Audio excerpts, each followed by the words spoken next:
Assalamualaikum warahmatullahi wabarakatuh. Dalam kesempatan ini, saya akan mencoba membahas bagaimana perlakuan akuntansi untuk tanaman kapas.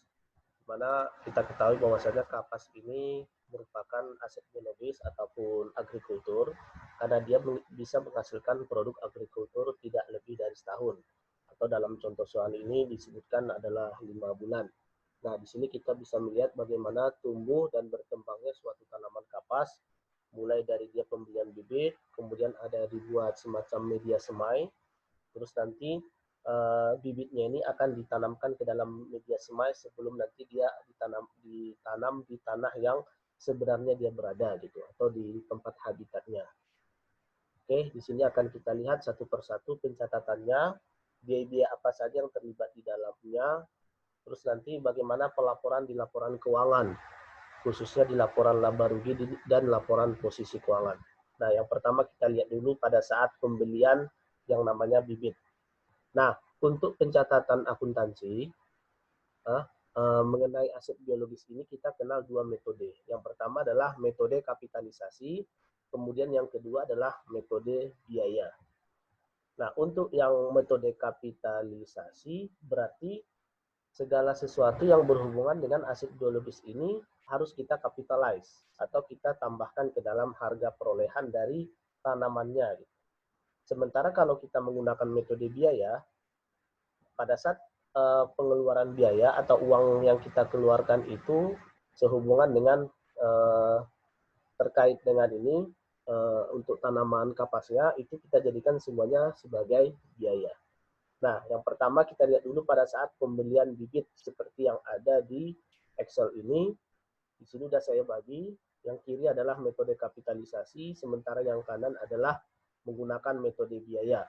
Nah, kalau dia beli bibit, dengan menggunakan metode kapitalisasi, berarti di debit adalah tanaman kapasnya.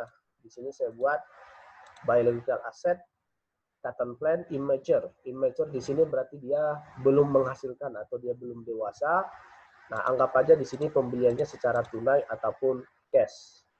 Sementara kalau dia menggunakan metode biaya, berarti yang diakui adalah cost ataupun biaya, cost of seeding atau biaya untuk memperoleh benih dari tanaman kapas, kreditnya tetap adalah cash.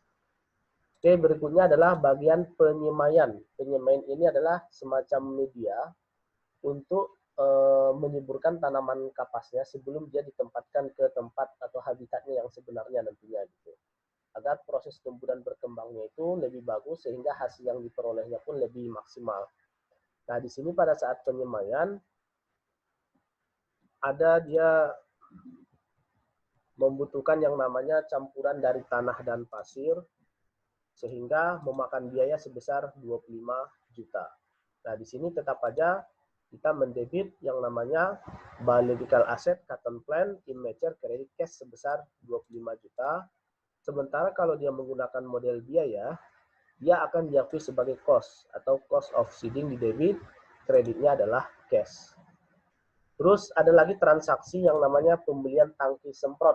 Nah, ini tidak bisa kita kapitalisasi ke dalam tanaman kapasnya karena ini adalah dalam bentuk aset tetap, tidak bisa dikapitalize. Makanya di sini kita pisah atau kita jadikan dia tersendiri.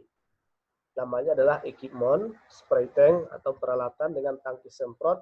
Nah, di sini anggap aja pembeliannya dengan cara tunai, kemudian di kredit adalah cash. Begitu juga dengan menggunakan metode biaya. Tidak boleh dijadikan sebagai biaya karena ini adalah aset tetap. Nah, di debit tetap equipment, kemudian kreditnya adalah cash. Terus katanya di sini ada lagi transaksinya pembuatan sumur. Sumur itu sama halnya dengan tangki semprot tadi, harus kita bisa menjadi aset tersendiri sehingga dijadikan sebagai aset tetap. Di sini saya buat equipment well, peralatan dalam bentuk sumur, kemudian kreditnya adalah cash. Karena kita di sini pembeliannya itu atau perolehannya itu dengan cara tunai sebesar 7 juta rupiah. Terus transaksi berikutnya adalah pemberian pupuk daun. Nah, pupuk ini merupakan bagian dari tanaman kapasnya, sehingga ini bisa capitalize kalau kita menggunakan metode kapitalisasi. Dengan mendebit biological asset, cotton plant, immature, masih ya, karena dia belum menghasilkan atau belum dewasa, kreditnya adalah cash sebesar 2 juta rupiah. Sementara kalau kita menggunakan metode biaya, anggap itu sebagai biaya. Namanya adalah cost of fertilizer. Biaya untuk pemupukan di debit sebesar 2 juta, kemudian kreditnya adalah cash. Terus ada lagi pembelian pestisida. Pestisida ini biasanya untuk membunuh pengganggu tanaman ataupun hama. Nah, di sini memakan biaya sebesar 100.000 rupiah. Karena ini juga bagian dari tanamannya bisa dikapitalisasi. Makanya di debit tetap biological asset, cotton plant, kreditnya adalah cash. Nah, untuk yang menggunakan metode biaya, tidak boleh dikapitalisasi, tapi harus dijadikan sebagai biaya. Di sini saya buat cost of pesticide, biaya untuk pestisida, kreditnya adalah cash. Kemudian ada lagi di sini pembuatan irigasi. Ini sama perlakuannya dengan dua transaksi sebelumnya di atas, yaitu pembelian tangki semprot dan juga pembuatan sumur. Nah, irigasi juga seperti itu, tidak boleh dikapitalisasi ke dalam harga perolehan dari tanaman kapasnya kalau dia menggunakan model kapitalisasi. Nah, di sini di debit peralatan dam ya atau bendungan, kreditnya cash, di mana di sini menelan biaya sebesar 10 juta rupiah. Kalau dia menggunakan model biaya juga seperti itu, yaitu dengan mendebit peralatannya, kemudian dengan mengkredit cash-nya juga sebesar 10 juta rupiah. Terus ada lagi dia pemeliharaan tanaman. Nah, untuk pemeliharaan tanaman ini memakan biaya sebesar 2 juta. Kalau dia model capitalize, ya berarti harus kita kapitalisasi atau kita tambahkan ke dalam harga perolehan dari tanaman kapasnya yang sebesar 2 juta. Nah, di sini kreditnya adalah cash karena kita memelihara tanaman itu langsung kita keluarkan uang tunai. Sementara kalau dia menggunakan model biaya, untuk yang namanya biaya pemeliharaan itu dijadikan sebagai cost atau cost of maintenance di debit 2 juta, sementara kreditnya adalah cash. Nah, dari tadi kita belum ada bahas mengenai pembayaran upah.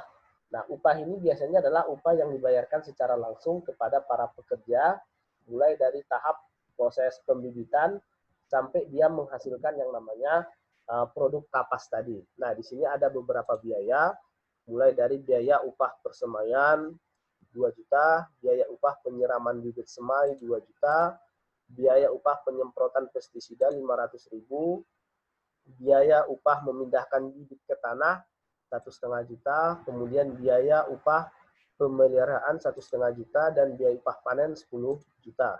Ini kita total hasilnya adalah 17.500.000. Nah, upah itu juga bagian dari tanaman, karena tanpa adanya upah atau pekerja, tidak ada yang mengerjakan tanamannya, itu nanti ya tanaman nggak bisa hidup atau tidak bisa tumbuh dan berkembang sehingga menghasilkan produk kapas. Nah, berarti di sini kalau kita menggunakan model kapitalisasi, berarti harus kita jadikan dia sebagai biological asset, cotton plant immature. Kemudian kreditnya adalah cash sebesar berapa total upah yang sudah kita bayarkan. Sebenarnya ini real ya, maksudnya pada saat terjadinya pengeluaran kas, di situ langsung di jurnal juga bisa. Tapi di sini tujuan saya menjadikan satu biar lebih mudah gitu dalam hal pencatatan. Oke, sementara kalau dia menggunakan model biaya, berarti upah itu jadikan sebagai biaya.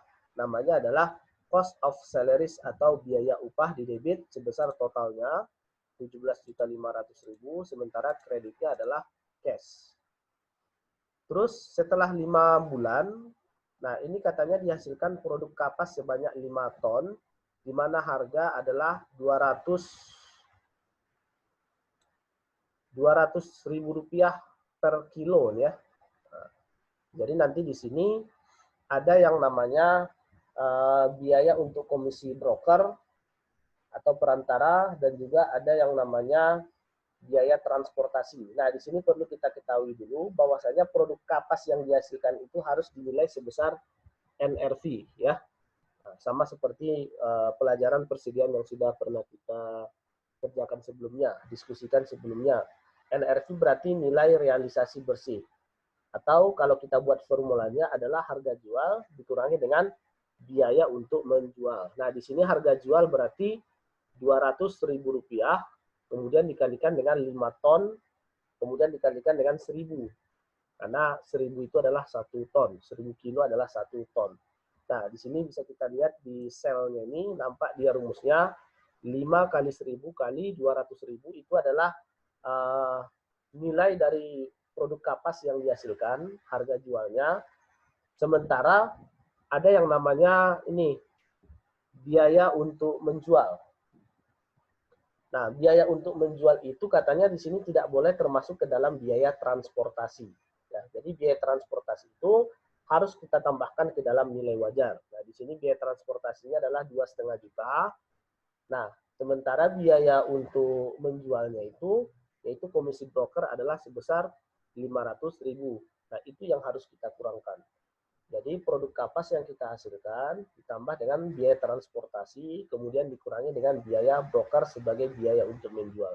Sehingga diperolehlah dia nilai dari produk kapasnya itu yang sudah kita tanam selama 5 bulan itu adalah 1 miliar, ya, 1 miliar 2 juta gitu.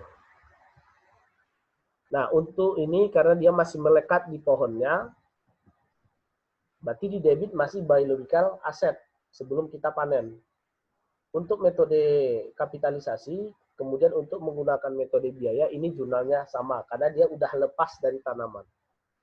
Nah, sementara pada saat panen, atau kapasnya itu sudah diambil, itu baru bisa kita jadikan sebagai persediaan yang ini, yang selnya ini. Kemudian kreditnya apa? Ya aset biologisnya yang harus kita hilangkan. Berarti nilai dari aset biologis yang sebelumnya muncul di laporan posisi keuangan, itu akan nol, yang berubah menjadi persediaan. Nah, di sini untuk menggunakan model kapitalisasi dan model biaya juga sama. Oke, berikutnya akan kita bahas bagaimana dia penyesuaian ke nilai wajar. Nah, ini yang paling penting satu. Untuk menggunakan model kapitalisasi, berarti kita harus menambahkan semuanya, atau kita buat buku besar untuk biological asset plan immature, ya. Jadi yang namanya biological asset, cotton plant immature, ini kita total semua, sehingga dapatlah dia nanti nilainya adalah 47.350.000. Ya, atau dalam buku besar akun dari biological asset cotton plant itu akan sebesar 47.350.000. Nah, bisa kalian buktikan nanti, kalian totalkan semuanya. Oke, sementara nilai wajarnya adalah 50 juta. Ini di soal ditentukan bahwasanya nilai wajar dari tanaman kapas itu setelah 5 bulan adalah sebesar ini. Sebesar 50 juta. Sehingga ada selisih sebesar 2.650.000, lebih tinggi nilai wajarnya. Nah, cost ataupun harga pokok dari yang kita hasilkan tadi, penjumlahan biological asset immature di buku besar itu 47.350, sementara nilai wajarnya adalah 50 juta, sehingga ada selisih sebesar 2.650.000. Nah, di sini kita harus menyesuaikan ke nilai wajarnya. Makanya di sini perlu jurnal penyesuaian dengan mendebit biological asset cotton plant immature 2650 sebesar selisihnya, kreditnya ke pendapatan atau unrealized holding gain or loss income. Oke, ini yang menggunakan model kapitalisasi. Sementara menggunakan model biaya, ini lebih mudah.